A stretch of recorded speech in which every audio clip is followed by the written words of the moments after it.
Imagine walking alone on a dark back road at 2 in the morning. Your phone pressed to your ear. Your parents guiding you home. For 47 minutes, they hear your footsteps, your laughter, your voice, until suddenly you mutter two chilling words. "Oh, shit."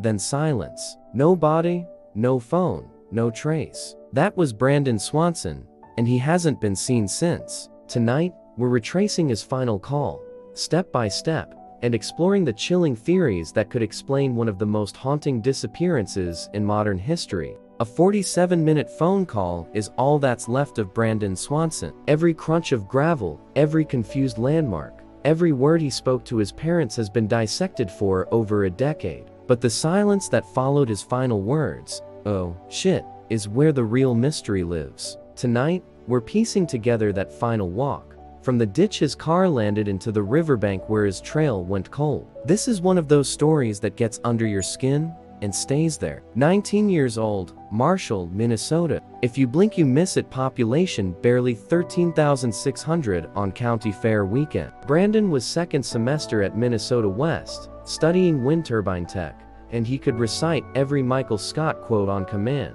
Glasses always perched crooked because he'd lose the actual pair and borrow a backup. He said, "Ope," when he surprised you and waved at every pickup like they were cousins. People remember the kid who'd kick off his shoes in the cafeteria line and never notice. His disappearance still feels like a punch to the ribs, even if you never met him.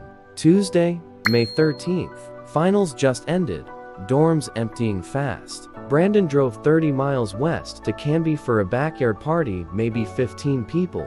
A fire pit, country playlist on somebody tinny phone speaker. He told his folks he'd be home by midnight and to keep their phones close. He left at 11:30. 1995 Chevy Lumina rumbling down the highway. A gas station camera catches him buying water at 11:47. That is the last image before the world drops out. Just after midnight, the Lumina hits gravel. A light mist has turned 110th Street slick as glass.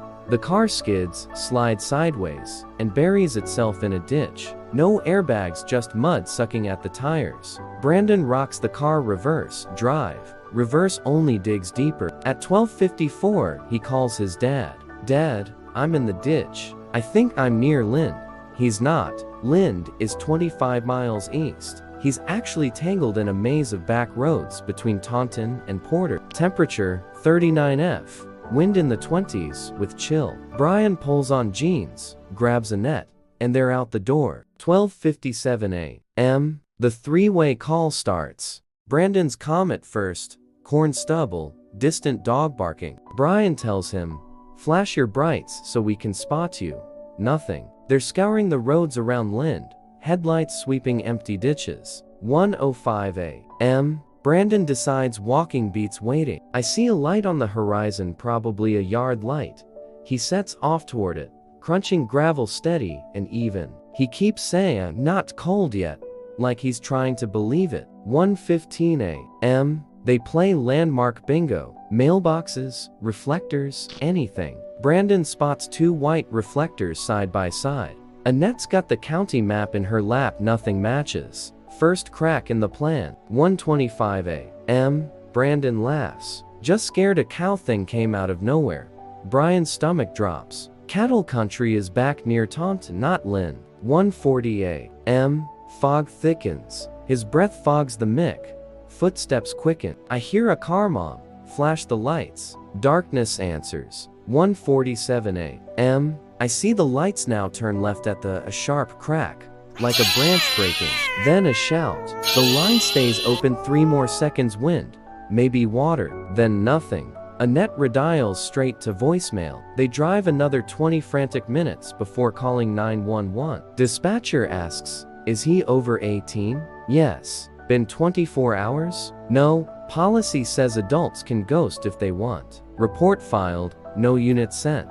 By 3:30 a.m., Brian and Annette are back on the road with neighbors. Flashlights comb the ditches. At 5 o'clock, they finally reach Lyon County Sheriff. Deputy doesn't roll until 7:15. The Lumina is found at 8:10, doors open. Keys gone. Brandon's glasses on the dash. His phone's last hour ping was near Porter, not Lynn. Overlay the call on a map, and Brandon walked about 1.8 miles southwest from the crash. That drops him near the Yellow Medicine River, maybe 15 feet wide and 3 feet deep, but the banks are steep and choked with reeds. Searchers found one partial boot print on the edge. A single print. That's the whole trail. Accidental drowning in the Yellow Medicine River. Bloodhounds traced Brandon's scent to the bank and lost it. Divers dragged the river within 2 days. No body, no backpack, no phone. Rivers keep secrets, but 3 later searches after flood cycles still turned up nada. Hypothermia after a slip. Wet jeans in that wind could drop core temp fast. Hypothermia makes people burrow, but search grids would have turned up something close. Tracks yet nothing. Fall into an old cistern or well. Southwest Minnesota is dotted with forgotten farmsteads, some with 20-foot holes hidden by rotting boards. Brandon's poor eyesight makes this nightmare plausible.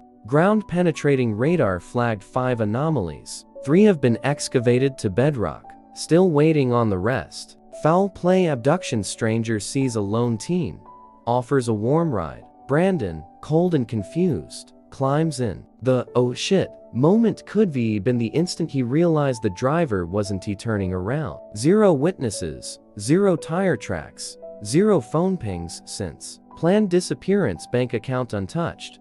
No passport application. No note. He was supposed to help his dad per concrete that weekend. The theory collapses under its own weight. Animal attack. Coyotes, bobcats, the occasional black bear. Possible, but rare. An attack leaves drag marks, blood, scraps of clothing. Searchers found zip. Sudden medical episode. No history of seizures or heart trouble. Even if he collapsed, the body should have surfaced somewhere in the grid searches. Week 1-600 volunteers walk shoulder-width lines through corn stubble. 2 helicopters with infrared sweep at night. Nothing. Week 2 state patrol side-scan sonar maps the river inch by inch. Still nothing. Months 3-6 quarterly weekend searches. Same result. 2010 to 2015 drones with high-res cameras cover every square foot. No anomaly bigger than a raccoon. 2022 LiDAR scans 40 square miles. Flags 17 possible wells or cisterns. 6 dug up so far. Still nothing. 6 weeks after Brandon vanished, Brian and Annette walked the marble halls of the Minnesota Capitol. Their pitch: treat missing adults like missing kids, no waiting period. In 2009, Brandon's law passed unanimously. Now, any adult reported missing in Minnesota triggers an immediate risk assessment and, if needed, an instant bulletin to every agency in the state. Other states have cribbed pieces of it. Q. Could he have hitchhiked and started fresh? A. Phone never pinged again. 0 bus tickets, 0 cash withdrawals. Q. Ever find the phone? A. Nope. Last tower ping covered 7 rural miles. Q. Was the river searched after spring floods? A. Dragged again in 2010, 2014, 2019. Nothing. Q. DNA matches nationwide? A. Swanson DNA is in NamUs. 0 hits to date. Brian and Annette still live in the same small house. The porch light burns every night. Brandon's Christmas stocking hangs each year 19 years and counting. In 2023, they created a scholarship at Minnesota West, $1,000 annually for a renewable energy student, Brandon's major. If you were anywhere in Lyon, Yellow Medicine, or Lincoln County that night and remember headlights on a lonely gravel road, a stranger at a closed gas station, anything, contact the Lyon County Sheriff. Tip line is still live. 507-537-7666. A single maybe could end this. Put yourself there. 1:47 a.m. Corn stubble scraping your shins.